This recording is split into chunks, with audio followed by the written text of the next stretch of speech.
आज हम लोग बहुत ही कॉमन टॉपिक बायोलॉजी के बहुत ही कॉमन टॉपिक सेल के बारे में पढ़ेंगे। कोशिका हमारे शरीर का बहुत ही महत्वपूर्ण अंग है और हम कोशिश करेंगे कि जो हमारा लैंग्वेज होगा वो बाइलिंगुअल होगा, ताकि दोनों मीडियम के स्टूडेंट को बेटर समझ में आए। तो सबसे पहले हम देखते हैं कि बायोलॉजी जो है इसको दो पार्ट में डिवाइड किया गया है। स्टडी के लिए क्या किया गया है, इसको दो पार्ट में डिवाइड किया है। इसमें सबसे पहला है एक जूलॉजी और दूसरा बॉटनी। एक्चुअली में फादर ऑफ जो बायोलॉजी होते हैं वो उनको जो अरस्तु के नाम से जाना जाता है। अरस्तु कौन थे? वो प्लेटो के शिष्य थे अरस्तु, ठीक है। और वो काफ़ी मतलब सामाजिक चीज़ों से भी काफ़ी जुड़े हुए थे, जैसे कि समाजशास्त्र वगैरह से बहुत सारा उन्होंने पॉलिसीज़ वगैरह भी दी थी। उसी तरह से उन्होंने बायोलॉजी के बारे में काफ़ी चीज़ें बताया। तो जो ये इसको दो पार्ट में बांटा जा गया है, जूलॉजी और बॉटनी। और इन दोनों ही चीज़ों की अगर हम फादर की बात करें तो फादर ऑफ बायोलॉजी होने के साथ साथ zoology, father of biology, zoology and botany, इन दोनों के भी फादर अरस्तु ही हैं, ठीक है। तो आते हैं, देखते हैं, हम धीरे धीरे करके सारे टॉपिक को हम लोग कवर करेंगे। सबसे बेसिक चीज़ सेल को पढ़ते हैं, ठीक है। तो सेल को पढ़ने से पहले हम उसके बारे में कुछ बेसिक जानकारी इकट्ठा करते हैं पहले। जैसे कि फादर ऑफ बायोलॉजी, जैसे कि मैंने आपको बताया कि फादर ऑफ बायोलॉजी अरस्तु को कहा जाता था। उन्होंने कई सारी चीज़ों को बताया, हालांकि हर जगह मेंशन नहीं किया जाता है कि किसने कौन सी चीज़ को खोज किया, बट जो इम्पॉर्टेंट है वो मैं आपको बताऊंगा, ठीक है। तो सबसे पहले देखते हैं कि हम लोग की फादर ऑफ बायोलॉजी, जैसा कि मैंने बताया कि अरस्तु हैं। और बायोलॉजिकल नेम जो हम लोग सेल के बारे में पढ़ रहे हैं, कोशिका। एक्चुअली में ये सेल जो जिसको हम कोशिका बोलते हैं वो है क्या? सेल जो होता है हमारे बॉडी का सबसे, हम ऐसा कह सकते हैं, सबसे छोटा पार्ट, जिसको मतलब जिससे बना होता है हमारा बॉडी। सबसे पहले सेल होता है, सेल से जो है टिश्यूज़ बनते हैं, टिश्यूज़, सेल से टिश्यूज़ बनते हैं, टिश्यूज़ से फिर मेरा पार्ट ऑफ बॉडी बनता है। कोई भी पार्ट ऑफ बॉडी का कोई सा अंग बनता है, कोई एक पार्ट, और उसके बाद पार्ट बाई पार्ट बन के हमारा शरीर बन जाता है। इस तरह से जैसे हम इसको एक एग्जाम्पल में कह सकते हैं, इस सेल को एक ईंट मानते हैं। तो एक ईंट, और ईंट से जोड़ के क्या बनता है? दीवार, और दीवारों में दीवार को जोड़कर हम क्या बनाते हैं? घर बना देते हैं। As same as it is वो ये फंक्शन जो है वर्क करता है। सेल से टिश्यू, टिश्यू से पार्ट ऑफ बॉडी और बॉडी। तो सेल जो है वो हमारे शरीर का काफ़ी सबसे छोटा जो पार्ट हम ऐसा कह सकते हैं कि वो है, ठीक है। इसीलिए हम लोग अपने बायोलॉजी का जो स्टडी है वो सेल से स्टार्ट करते हैं। तो सेल काफ़ी इंपॉर्टेंट है, इसमें कई सारे से चीज़ है जो इसके फंक्शन के बारे में हमें जानकारी नहीं होती है।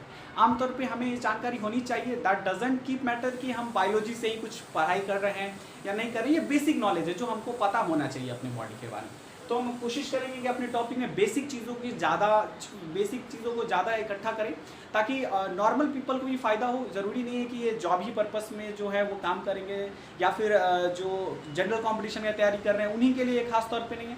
आप बेसिक नॉलेज रखने के लिए भी इन चीज़ों को देख सकते हैं। आइए फर्दर देखते हैं कि जैसे ये फाउंडर ऑफ सेल जो है ये दो, जैसे कि जो पहले बार जो थे साइंटिस्ट, हुक नाम था उनका टाइटल, ठीक है। उन्होंने सेल को खोजा, लेकिन प्रॉब्लम ये आया कि उन्होंने डेथ सेल को खोज दिया। उन्हें पता ही नहीं चला और उन्होंने जो है डेथ सेल को खोजा, ठीक है। और उसके बाद लाइव सेल्स को भी खोजा गया, उसके भी साइंटिस्ट थे, ठीक है। मैं उनका नाम आपको समय पे बता दूंगा, उन्होंने और भी खोज की, ठीक है। अब थ्योरी ऑफ सेल को भी हम आगे बताएंगे। अभी आप देख लेते हैं, जैसे कि मैंने आपको बताया, सेल से टिश्यू, टिश्यू से पार्ट ऑफ बॉडी, और उसके बाद बॉडी तैयार होता है, ठीक है। तो सबसे जो लार्ज सेल होता है, सबसे लार्ज जो माना गया है वो हमारे एक पक्षी को माना गया है। और पक्षी का अंडा, शुतुरमुर्ग का नाम आपने सुना होगा, तो उसके अंडे को जो है उसका जो एग है उसको सबसे बड़ा सेल माना गया है। उसी तरह से अगर हम सबसे स्मॉल सेल्स की बात करें, तो सबसे स्मॉल सेल्स के बारे में अगर हम आपको भी बता भी दें तो आपको समझ में नहीं आएगा। तो हम इस स्मॉल सेल्स को भी आगे फर्दर टॉपिक के लिए पुश करते हैं, ताकि चीज़ें जो है उस समय हम को रिलेट कर पाएँ, ठीक है। और ह्यूमन में सबसे लार्ज सेल की अगर हम बात करें, तो जो ये एग होता है, ह्यूमन एग होता है, ये सबसे लार्ज सेल होता है। जब हम पार्ट्स ऑफ बॉडी पे, जब हम और भी पार्ट्स ऑफ बॉडी को पढ़ाना शुरू करेंगे सेल के अलावा, तो वहाँ पे हम बताएंगे कि एग क्या होता है, ठीक है। उसके बाद स्मॉल में अगर हम बात करें तो स्पर्म होता है, ये ह्यूमन स्पर्म होता है जो सबसे छोटा सेल्स माना जाता है, ठीक है। इसके बारे में, इस दोनों के टॉपिक के बारे में भी हम लोग फर्दर स्टडी करेंगे। अभी बेसिक चीज़ देखते हैं, जिससे ऐसा ना लगे कि टॉपिक बोझ हो गया। तो हम पहले देखते हैं कि सबसे चीज़ों को अभी हम धीरे धीरे समझने की कोशिश करेंगे। तो सबसे पहले हम देखेंगे कि हमने एक रफ डायग्राम बनाया सेल्स का, जिसमें हम देखते हैं कि एक सेल में आखिर क्या क्या पाया जाता है। तो जब भी हम स्टडी करते हैं तो उसमें दो चीज़ एक साथ होता है, एक ह्यूमन और एक एनिमल।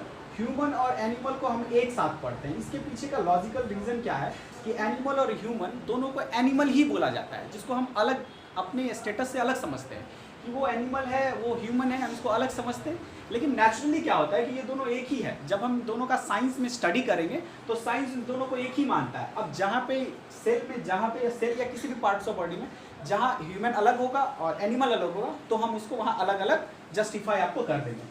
तो चीज़ों को देखते हैं। पहले एक सेल होता है, जो सेल का एक रफ स्ट्रक्चर बनाया है, हम आपको इसका एक्चुअल स्ट्रक्चर भी आपको दिखाएंगे आगे कुछ अगले वीडियोस में।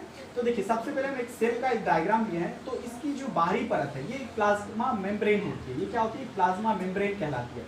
ठीक है, प्लाज्मा मेम्ब्रेन जो होती है ये प्रोटीन की बनी होती है। ठीक है, प्लाज्मा मेम्ब्रेन जो होती है ये प्रोटीन की बनी होती है, मेड अप ऑफ प्रोटीन होती है। और प्लाज्मा मेम्ब्रेन को अगर हिंदी में कोशिका झिल्ली कहते हैं। ठीक है, आगे बढ़ते हैं। इसमें सेल वॉल होता है। अब सेल के जो वॉल होते हैं, ये सेल के जो वॉल होते हैं, ये वाला वॉल आपको दिख रहा होगा, ये सेल के जो वॉल है, इस सेल वॉल को कोशिका भित्ति बोलते हैं हिंदी में। और ये मेड अप ऑफ सेलुलोज का बना होता है। अब आपके मन में यहाँ एक क्वेश्चन उठेगा कि सेलुलोज क्या होता है। तो सेलुलोज आपने जैसे कि देखा होगा, पेड़ पौधे में एक कवच लगा होता है। ठीक है, इससे कई सारी चीज़ बनते हैं। शर्ट, जैसे कि हम पेपर वगैरह पे लिखते हैं, पेपर, शर्ट, इन सब चीज़, ये सब चीज़ों से बने होते हैं। ठीक है, तो सेलुलोज वो होता है जो जनरली प्लांट वाले सेल में पाया जाता है। एनिमल, जो हमारे ह्यूमन अगर की बात करें तो ह्यूमन सेल में ये नहीं पाए जाते हैं। ठीक है, प्लांट सेल में जनरली जो है सेलुलोज पाए जाते हैं। तो ये सेल वॉल है जो प्लांट्स के जो ये सेल होते हैं उसमें देखने को मिलते हैं। ठीक है, अब इनसाइड द सेल देखते हैं कि सेल के इनसाइड में जो क्या क्या होता है, उसके फंक्शंस कितने अच्छे हैं। एक्चुअली आपको जब इनके फंक्शंस के बारे में बताएंगे तो आप बहुत चक्के रह जाओगे। मतलब एक अजीब सा काम है जो नॉर्मल हमारे बॉडी में डे बाय डे होता रहता है और हमें पता ही नहीं होता है। ठीक है, चलिए देखते हैं। इसमें सबसे पहले आता है माइटोकॉन्ड्रिया। ये एक मैंने माइटोकॉन्ड्रिया को यहाँ दिखाने की कोशिश करा है। ये माइटोकॉन्ड्रिया, होप आपको दिख रहा हो। माइटोकॉन्ड्रिया हो गया। दूसरा न्यूक्लियस हो गया। न्यूक्लियस ये काफ़ी इंपॉर्टेंट पार्ट मतलब एक रह चुका है सेल में, बहुत ही बेहतरीन चीज़ है ये। पहले हम देखते हैं कि माइटोकॉन्ड्रिया जो है ये काफ़ी बेहतर है। ये काफ़ी बेहतर तरीके से काम करता है। इसके अंदर इसको हम एनर्जी का फैक्ट्री कहते हैं। जो हमारे सेल्स में सांस लेने का काम होता है, श्वसन प्रक्रिया जो होती है, ब्रीथिंग सिस्टम जो होता है, उसको देखने वाला यही माइटोकॉन्ड्रिया होता है। ये माइटोकॉन्ड्रिया का काम होता है क्या? सांस लेना, ब्रीथिंग इसका काम है। ठीक है, आगे देखते हैं और बाकी फंक्शन भी हम इसका डिराइव करेंगे। इसके बाद आता है, अगर हम न्यूक्लियस को देख लेते हैं पहले। न्यूक्लियस ही काफ़ी इंपॉर्टेंट होता है। न्यूक्लियस जो होता है ये बहुत ही एक तरह से हम ऐसा कह सकते हैं कि ये पुलिस की तरह काम करता है। इसमें इसका काम होता है कि बाकी सारे जो इसके अंदर जो सेल कोशिकांग है, जो कोशिका के छोटे छोटे अंग हैं, इसका काम है उस सब पे अपना एडमिनिस्ट्रेशन पावर को बनाए रखना। ये देखता रहता है कि कौन ठीक से काम नहीं कर रहा है। ये माइटोकॉन्ड्रिया अगर काम नहीं कर रहा है तो इसका काम है कि माइटोकॉन्ड्रिया को पुश करेगा कि तुम अपने काम में लगो। अगर गोल्जी बॉडी ठीक से काम नहीं कर रहा है तो उसको ये प्रेस करता है कि तुम अपना फंक्शन ठीक से करो। इनफैक्ट इस तरह से ये क्या करता है, सबको कमांड देता है काम करने के लिए। ठीक है, अगर इसमें एक बहुत ही इंटरेस्टिंग घटना होता है कि जैसे अगर ये कोई भी पार्ट्स का, कोई भी कोशिका कोई भी अंग अगर ठीक से फंक्शन नहीं कर रहा हो, काम नहीं कर रहा हो, तो क्या करता है कि ये जो न्यूक्लियस है उसको बताता है कि देखो तुम अपना काम ठीक से करो, नहीं तो तुमको बर्बाद कर देंगे। तो इसके पास ऐसा पावर होगा तभी तो ये बात कर रहा है। तो इसी के साथ हम इसको समझ लेते हैं। ये जो है यहाँ पे एल से मैंने किसको दिखाने की कोशिश किया? लाइसोसोम। ये लाइसोसोम जो है काफी इंपॉर्टेंट है। लाइसोसोम क्या करता है, न्यूक्लियस क्या करता है, जब कोई भी इसका कोशिकांग काम नहीं कर रहा होता है, फंक्शन नहीं कर रहा होता है, ये लाइसोसोम्स को मैसेज करता है कि देखो ये जो है काम नहीं कर रहा है। ये लाइसोसोम्स क्या करती है, उस पर एक विष, एक जो है जहर का जो है छिड़काव करती है और उसकी वजह से क्या होता है, सेल डेड भी हो सकता है। इसीलिए ना इसको आत्महत्या की थैली भी कहा जाता है। ये इसके पास एक ऐसी हाइड्रोलाइटिक एंजाइम होती है, हाइड्रोलाइटिक एंजाइम, उस एंजाइम की मदद से ये जो लाइसोसोम है वो पूरे सेल्स को जो है डेड कर देता है, मार देता है। और उसके बाद हमारे डब्ल्यूबीसी में टी सेल्स वगैरह होते हैं और टी सेल्स का काम होता है कि इसको साफ कर देना, या फिर ये अगर ब्लड में घुल गए तो ब्लड इसको साफ कर देता है स्प्लीन में जाकर। स्प्लीन वगैरह भी बताएंगे, डब्ल्यूबीसी आरबीसी सब हम लोग डिस्कस करेंगे फर्दर। और हम लोग देखते हैं अभी लाइसोसोम की चीज़ों को देख ली कि लाइसोसोम का क्या काम होता है। ये डेड जो भी हो जाते हैं, जो काम नहीं कर रहा होता है, एक तरह से फंक्शन नहीं कर रहा होता है, या फिर अगर जैसे समझ लेते हैं कि अगर मान लिया कि कोई हमको मार लिया, जैसे कि कहीं पे हिट किया, डंडे से मारा, किसी चीज़ से मारा, वहाँ चोट लगने के बाद क्या होता है कि जो जैसे चोट लग जाता है तो यहाँ के सेल्स के कुछ पार्ट्स जैसे डैमेज हो गए, मान लिया कि गोल्जी बॉडी या वैक्यूल्स या सेंट्रोसोम्स, इसमें से कोई भी पार्ट जो है किसी भी वजह से, मतलब चोट लगने की वजह से या हाथ दब जाने की वजह से डेड हो गया, तो अब जैसे लाइसोसोम क्या करेगा, लाइसोसोम देखेगा कि वो फंक्शन नहीं कर रहा है तो उसका काम है इस सेल को पूरी तरह से खत्म कर देगा। ताकि वो क्या हो कि ये सेल पुराना वाला हट जाए और नया सेल जनरेट हो। ठीक है, तो इस केस में क्या करता है कि ये लाइसोसोम क्या करती है, फटती है और हाइड्रोलाइटिक एंजाइम को रिलीज करती है, जिसकी वजह से पूरा सेल जो है डेड हो जाता है। ठीक है, तो ये लाइसोसोम की फंक्शन को हम लोग समझ गए और फर्दर हम और भी इसके बारे में बताएंगे कि लाइसोसोम कब कैसे काम करता है। अब जैसे समटाइम क्या होता है कि जब किसी को हाँ, तो हम बता रहे थे कि ये लाइसोसोम के बारे में बता रहे थे। हम थोड़ा सा जूम कर दिए ताकि आप लोग को दिखे और पढ़ने में आए। ठीक है, हम लाइसोसोम में बताते थे कि जैसे कि अगर किसी ने आपको हिट कर दिया, जैसे कि अगर कोई लाठी वगैरह से या किसी चीज़ से आपको हिट कर दिया, तो उस समय क्या होता है कि लाइसोसोम ही मर जाता है। जैसे कि लाइसोसोम पे ही अगर हिट कर दिया गया मान लो, तो स्वाभाविक सा बात है अगर हम किसी को मार रहे हैं तो हो सकता है कि लाइसोसोम ही मर जाए। तो अगर ऐसा होता है कि लाइसोसोम मर गया तो सिंपल सा बात है कि जो मर जाएगा वो फंक्शन कैसे करेगा, चाहे वो इंसान हो कोई भी चीज़ हो। तो इसके मर जाने की वजह से क्या होता है, ये फंक्शन नहीं करता है। फंक्शन नहीं करेगा तो क्या होगा, ये इसको मार नहीं पाएगा किसी बैक्टीरिया को। तो उस केस में क्या होता है कि बाकी सेल्स जो इसके चारों साइड है, जैसा नहीं होता है कि अब किसी के घर में कुछ हो गया तो पड़ोसी सब आके झांक मार, ऐसे दूर से देखे क्या हो रहा है भाई, उधर क्या हो रहा है। तो वैसे ही क्या होता है कि इसके चारों तरफ सब आके देखता है कि क्या हो गया इसको, ये कुछ मरा मरा सा लग रहा है, एकदम कुछ लहू नहीं निकल रहा है इधर से, कोई एक्शन नहीं हो रहा है इसमें। तो उस केस में क्या होता है कि जितना भी बाकी का सेल्स जो होता है वो आके क्या करता है, इसमें से झांकता है, कुछ गड़बड़ है लगता है। तो वो जो न्यूक्लियस होता है वो लाइसोसोम कहता है थोड़ा सा उसमें मार दो, थोड़ा सा छिड़काव मार दो। और नहीं होता है जैसे कि किसी घर में लड़ाई हो गया तब बगल वाला पुलिस को फोन कर देता है पड़ोसी सब, कैसे होता है। ऐसे ही क्या करता है कि वो सब जो है ना बगल वाला हाइड्रोलाइटिक एंजाइम को थोड़ा थोड़ा छिट देता है, इसमें छिट दो। जो अगल बगल वाला सेल सब होता है वो अपना हाइड्रोलाइटिक एंजाइम इसमें छिड़क के जो डेड सेल होता है उसको मार देता है। इसलिए आप लोग देखे होंगे, गौर किए होंगे कि जब कहीं पे चोट लग जाता है ना या कोई मार देता है डंडा से, तो उतना तो काला काला हो जाता है। तो वही काला ये मर जाता है। तो फिर अगर ये पूरा सेले मर जाएगा, अगर लाइसोसोम ही मर जाएगा इसमें, तो फिर ये पूरा को सफाइया कौन करेगा, कोई नहीं करेगा। तो धीरे धीरे देखते होंगे कि जहाँ चोट लगता है तो धीरे धीरे पहले छोटा हो जाता है काला वाला एरिया, देखते ना काला हो जाता है, किसी को आंखें में मार दिया देखिए काला हो जाएगा, और धीरे धीरे से छोटा छोटा होते होते खत्म हो जाता है। धीरे धीरे कैसे होता है, जैसे कि हम मान लिए कि इसके बगल में ऐसे सेल सब है, इसके बगल वाला सेल सब है, अभी लोग थोड़ा थोड़ा छिड़केगा तो इतना दूर पार्ट चला गया, ये पार्ट चला गया, थोड़ा थोड़ा सा पार्ट इसमें से क्या होगा, खत्म होने लगेगा। उसी तरह से डार्कनेस पार्ट क्या होता है, धीरे धीरे खत्म होकर और एक दिन खत्म हो जाता है। तो इतना बात समझ गए। तो ये लाइसोसोम का फंक्शन होता है, ये बहुत ही इंपॉर्टेंट होता है और जनरल जो है ना, जनरली क्वेश्चन इससे पूछा जाता है लाइसोसोम से, तो आप लोग ध्यान में रखेंगे। ठीक है, अब चलिए इसमें जो है हम यहाँ तक आपको बता दिए प्लाज्मा मेम्ब्रेन, सेल मेम्ब्रेन आपको बता दिए हैं कि ये प्रोटीन का बना होता है। प्लाज्मा मेम्ब्रेन, सेल मेम्ब्रेन बता दिए कि सेलुलोज का बना होता है। सेलुलोज के बारे में तो और भी विस्तार से आगे पढ़ेंगे, फिलहाल हम जितना बताएं ये काफी है सेलुलोज के लिए। ठीक है, और यहाँ पे एक सेल डिवीजन, सेल डिवीजन का मतलब होता है जैसे कि कोशिका, यहाँ पे जैसे देखे आप लोगों ने देखा कि कोशिका को पिटाई की वजह से या मार की वजह से किसी भी वजह से सेल का यहाँ पे डेड हो गया था, यहाँ सेल डेड हो गया था। उस केस में क्या होता है कि जब सेल डेड हो जाता है तो नए नए सेल का निर्माण होने लगता है। ठीक है, तो अब मान लिए कि जैसे यहाँ पे जो ये लीवर है, लीवर और ब्रेन के बारे में हम लिखे हैं, तो ये मोर का हम यहाँ पे आपको बताने के लिए ये लिखे हुए हैं कि लीवर जो होता है वो सबसे ज्यादा, ठीक है, सबसे ज्यादा फास्ट सेल डिवीजन करता है। अगर मान लिया आपको कोई चाकू मारने आ रहा है और अपना लीवर आप उसके आगे कर दीजिए, उसमें क्या फायदा होता है ना कि अगर लीवर आपका डैमेज हो गया तो आप बहुत ही जल्दी से क्या कर पाएंगे, वहाँ पे रिकवरी कर पाएंगे। इसीलिए आप देखेंगे कि लीवर का ऑपरेशन भी होगा ना तो डॉक्टर बहुत ज्यादा उसको लेकर चिंतित नहीं होता है, वो ऑपरेशन करेगा, काट देगा और नॉर्मली एक धागे सिल के छोड़ देगा। इतना फास्ट सेल डिवीजन होता है उसमें कि लीवर कटा हुआ क्या करेगा, ऑटोमेटिक अपने आप आके क्या होगा, वो ज्वाइंट हो जाता है, जैसे हमारा पहले नॉर्मल था। ठीक है, लेकिन वहीं पे अगर हम ब्रेन की बात करें तो ब्रेन को हम लोग बायोलॉजी में न्यूरॉन कहते हैं। ठीक है, उसमें न्यूरॉन वगैरह ज्यादा होता है। जब हम ब्रेन को पढ़ेंगे तो इसके बारे में भी आपको बताएं। इतना समझिए कि ब्रेन जो होता है ना, इसमें न्यूरॉन मतलब जो इसमें सेल डिवीजन होता है ना के बराबर होता है। बचपन में आपके पास जो ये होगा ना, बचपन में जो आपके पास जो भी सेल होगा इसका, ये सेल बचपन में छोटा रहता है और बड़ा होने के बाद यही सेल जो है ना बड़ा हो जाता है। लेकिन इसमें डिवीजन नहीं होता, ये 1 से 2, 2 से 4 कभी नहीं होगा। अगर आपके सर पे कोई जोर से मार दिया तो समझ लीजिए कि अब आप जो है ऊपर जाने वाले हैं। काहे कि ऊपर में एक कपाल होता है, कपाल के अंदर मेनिंजाइटिस का लेयर होता है, मेनिंजाइटिस होता है। अगर इसमें अगर चोट लग गया एक बार तो समझिए कि आपका यहाँ वाला सेल सब क्या होगा, मर जाएगा। एक बार वहाँ का सेल मर गया ब्रेन का ना, तो फिर बनने का चांस कोई नहीं रहता है। लेकिन अगर यहाँ हम आपका हाथ काट देंगे, यहाँ मार देंगे, 10-15 सेल मर जाएगा। फिर हमारा बॉडी क्या करेगा, धीरे धीरे करके यहाँ एगो नया सेल बना लेगा। फिर से एगो नहीं, मतलब जितना जरूरत बढ़ता है उतना सेल बना लेगा, और उतना सेल बना लेगा तो फिर चलिए आपका यहाँ चंगा हो गया, आप एकदम स्वस्थ हो जाएंगे। लेकिन अगर ब्रेन में अगर कोई मार दिया आपको तो समझिए कि आपका कहानी खत्म है। उसी के लिए प्रोटेक्शन के लिए यहाँ पे जो है कपाल जो है बड़ी 8 हड्डी की बनी होती है। जब हम हड्डी बताएंगे तो इसको भी बता देंगे।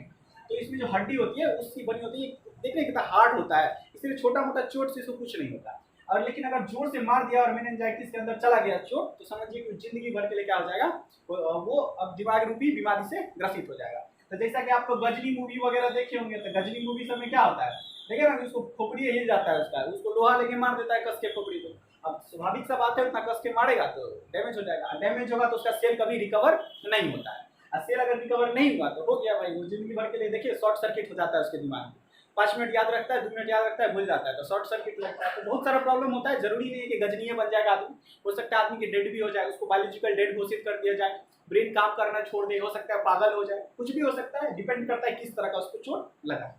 चलिए फर्दर सेल के बारे में इतनी जानकारी ले ली, ये काफी है। हम एक बार फटाक से आप लोगों के सामने एक क्विक रिवीजन डाल देते हैं। फादर ऑफ बायोलॉजी हमने अरस्तु बताया था। बायोलॉजिकल नेम सेल को साइटो बोलते हैं, ठीक है, बायोलॉजिकल नेम इसका साइटो है। और अगर इसकी स्टडी की बात करें तो इसको साइटोलॉजी कहा जाता है। जैसे कि हम लोग देखे हैं ना कि दांत की बात करें, ओडोंटोलॉजी, लॉजी वगैरह लगा के डॉक्टर्स वगैरह स्पेशलिस्ट होते हैं ना, तो इसी तरह से इससे साइटोलॉजी होता है इसकी स्टडी को। जब भी हम सेल की स्टडी करते हैं तो इसको साइटोलॉजी बोलते हैं, ठीक है। आगे देखिए थ्योरी ऑफ सेल जो है, ये हम आपको आगे ही बता देंगे कि थ्योरी ऑफ सेल किसने दिया था, 2 साइंटिस्ट ने मिलकर थ्योरी ऑफ सेल को दिया था, हम आपको उसके समय बता देंगे, ठीक है। अभी हम जो है सेल्स में ये सब देख लीजिए कि सेल से टिश्यू, टिश्यू से पार्ट्स ऑफ बॉडी, और इसके बाद बॉडी का निर्माण होता है। आपको बहुत ज्यादा स्ट्रेस नहीं लेना है, बहुत रिलैक्स होकर बातों को ध्यान से सुनना है। हम 100% श्योर हैं। आज मैंने आपको माइटोकॉन्ड्रिया बताया। माइटोकॉन्ड्रिया क्या होती है कि ये एनर्जी देती है और ये सांस लेने की काम करती है। सेल्स के अंदर सांस लेने का काम माइटोकॉन्ड्रिया करता है, हम आपको बता दिए क्विक रिवीजन के लिए। माइटोकॉन्ड्रिया सांस लेने की काम करती है, इसको पावर हाउस ऑफ सेल बोलते हैं, इसको पावर हाउस ऑफ सेल बोलते हैं। Hope you understand. और उसके बाद आता है, मैंने आपको न्यूक्लियस भी बताया। न्यूक्लियस क्या करता है, न्यूक्लियस के फादर रॉबर्ट ब्राउन थे, मतलब जिन्होंने न्यूक्लियस का डिस्कवर किया उनका नाम रॉबर्ट ब्राउन था, तो इसलिए इसको फादर ऑफ न्यूक्लियस बोलते हैं, राइट। तो न्यूक्लियस के बारे में मैंने आपको बताया कि ये क्या काम करती है, सब सारे सेल्स को कमांड देने की काम करती है, कंट्रोल करती है इन सब चीजों को। इसके बाद लाइसोसोम, लाइसोसोम्स के बारे में मैंने आपको काफी विस्तार में बताया, काफी डिटेल्स में बताया कि लाइसोसोम किस तरह से काम करता है, उसका एक्चुअल काम क्या है। इसको आत्महत्या की थैली बोलते हैं, ठीक है। आत्महत्या की थैली मतलब ये सबको मारने का, मतलब खुद के साथ सारे सेल्स को मारने की जिम्मेदारी इसके पास होती है सिचुएशन के हिसाब से। ऐसा नहीं कि मतलब नॉर्मली बॉडी में वो डेड कर जाएगा, कोलैप्स कर जाएगा, नहीं। जब इस पे जैसे चोट लग जाता है या कोई काट दिया, या जैसे कि हम पता ना कि लीवर के पास क्या होता है, सेल डिवीजन सबसे बेहतर होता है। अगर आपको कोई छुड़ा लेके दौड़ने के मारने आ रहा है, आप लीवर आगे कर दीजिए, लो भाई मार लो, क्योंकि हम तो फास्ट रिकवरी सिस्टम है, फट से रिकवर कर लेंगे। तो क्या होता है कि लीवर में आप देखे होंगे कि जैसा मूवी सब में सिंपली दिखाता है, गोली आके मार दिया, लीवर में बच जाता है, मतलब गोली लग जाता है, बच जाता है। तो सिंपल आप समझेंगे कि लीवर को याद रखेंगे क्या होता है, ये एक बेटर फ्यूजन करता है, बेटर सेल डिवीजन कर पाता है। लेकिन अगर ब्रेन में चोट लग गया तो ये सेल डिवीजन नहीं करता है, अगर कट गया, चोट लग गया, ऊपरी लेयर में हो जाता है तो उतना चल जाता है स्किन वगैरह में। लेकिन जब अगर वो अंदर की तरफ लग जाएगा तो मेनिंजाइटिस वाला लेयर है, मेनिंजाइटिस नाम की एक बीमारी उसमें उत्पन्न हो जाएगी और उसको कई सारे दिमाग से ग्रसित रोग हो जाएगा।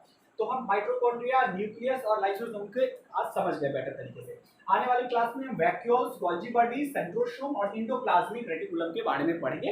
ये सभी सेल्स के पार्ट है। आप यहाँ देख पा रहे होंगे कि ये सब चीजों को आप देख पा रहे हो। गोल्जी बॉडी हो गया, वैक्यूल, सेंट्रोसोम, एंडोप्लाज्मिक रेटिकुलम हो गया, और ये लास्ट वाला राइबोसोम्स हो गए। ये राइबोसोम्स एंडोप्लाज्मिक रेटिकुलम का एक पार्ट है। जब हम लोग पढ़ेंगे तो इसको डिस्कस करेंगे। आज के लिए इतना ही।